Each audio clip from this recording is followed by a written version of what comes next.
Hello everyone, I am Babita and आज हम पढ़ने वाले हैं नर्स्ड इक्वेशन के बारे में। अभी तक जितने भी इलेक्ट्रोड पोटेंशियल के बारे में हमने बात की थी वो सारे क्या थे, स्टैंडर्ड इलेक्ट्रोड पोटेंशियल थे। ठीक है, तो उनकी एक कंडीशन थी। वो क्या कंडीशन थी? अगर जो है इलेक्ट्रोलाइट की कंसंट्रेशन है तो वो 1 मोलर होगी, टेम्परेचर है तो वो 25 डिग्री सेल्सियस होगा, प्रेशर है तो 1 बार होगा। तो इन्हीं कंडीशन पे जो है हमने इलेक्ट्रोड पोटेंशियल फाइंड आउट किया था। लेकिन अगर मैं कंसंट्रेशन को कम कर दूं या ज़्यादा कर दूं, या फिर टेम्परेचर को कम या ज़्यादा कर दूं, तो हमारी ईएमएफ पे क्या फ़र्क पड़ेगा, हमें वही फाइंड आउट करना है कि कितना चेंज होगा ईएमएफ। उसके लिए जो इक्वेशन है that is E is equal to E naught minus R T L N, इसको क्यों कंसिडर कर लेते हैं, एल एन क्यों। ठीक है, तो ई यहाँ पे ये क्या बता रही है, रिलेशनशिप बता रही है। ई नोट है स्टैंडर्ड इलेक्ट्रोड पोटेंशियल और ई है नॉन स्टैंडर्ड इलेक्ट्रोड पोटेंशियल। तो हमें जो भी घटेगा बढ़ेगा इलेक्ट्रोड पोटेंशियल वही हमें इस इक्वेशन से फाइंड आउट हम कर सकते हैं। आर यहाँ पे है गैस कांस्टेंट जिसकी वैल्यू है 8.314 जूल पर केल्विन पर मोल, और F जो है फैराडे कांस्टेंट है, इसकी वैल्यू 1 मोल इलेक्ट्रॉन चार्ज के इक्वल है, that is 96500 coulomb. Temperature 25 degree Celsius, या फिर इसको हम केल्विन में ही लेते हैं तो 273 में 25 ऐड करेंगे तो 298 केल्विन हो जाता है। और N यहाँ पे क्या है, number of electrons involved in electrode reaction. ठीक है, तो जैसे अगर मैं ले रही हूँ Zn 2 पॉजिटिव प्लस 2 इलेक्ट्रॉन, तो ये अगर मैंने हाफ सेल के लिए ली है तो इसके अंदर कितने n है, कितने नंबर ऑफ इलेक्ट्रॉन्स है, 2 हैं, तो n की वैल्यू यहाँ पे क्या हो जाएगी, 2 हो जाएगी।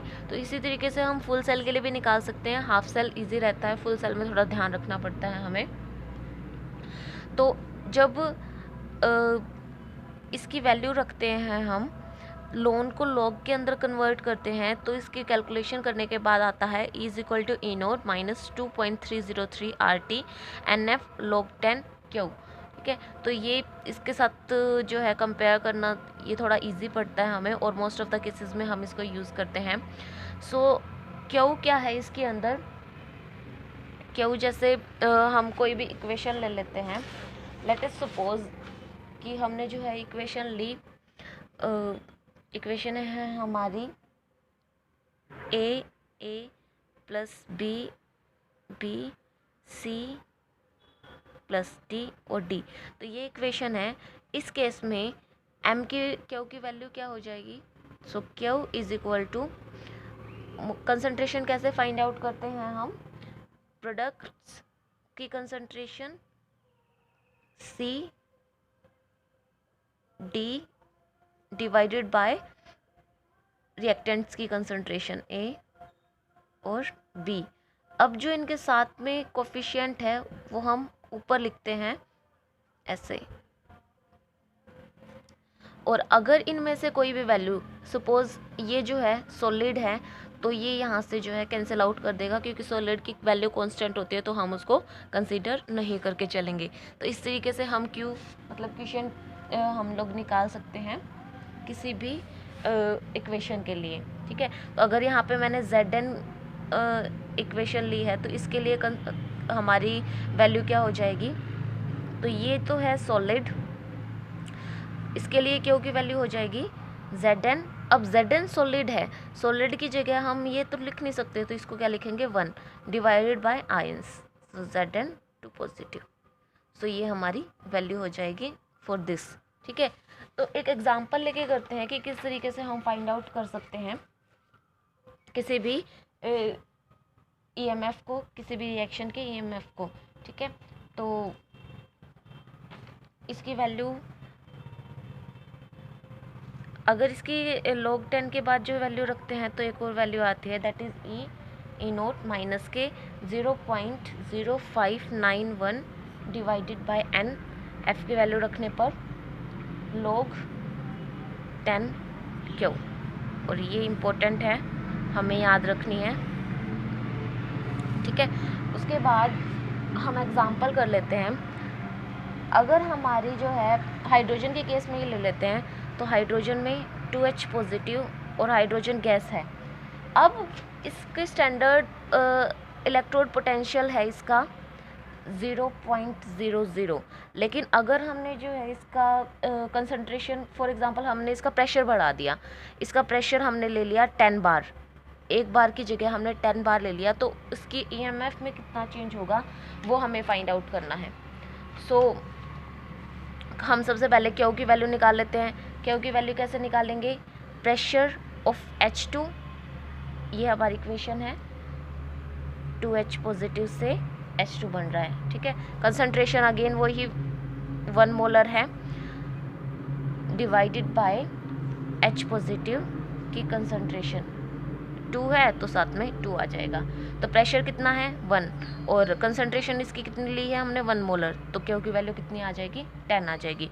तो हम इसके अंदर पुट करते हैं E is equal to E0 minus 0.0591 divided by number of electrons कितने इन्वॉल्व हैं 2 log 10 और इसकी वैल्यू कितनी है 10।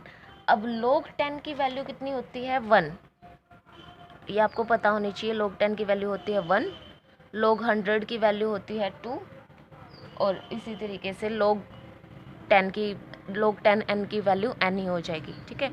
अब यहाँ पे वैल्यू पुट करने पे क्या आ जाएगा -0.0295, ठीक है। तो ये वैल्यू आ जाएगी इसकी वोल्ट। इस तरीके से हम किसी भी आयंस के लिए कंसंट्रेशन फाइंड आउट कर सकते हैं। एक और एग्जांपल ले लेते हैं।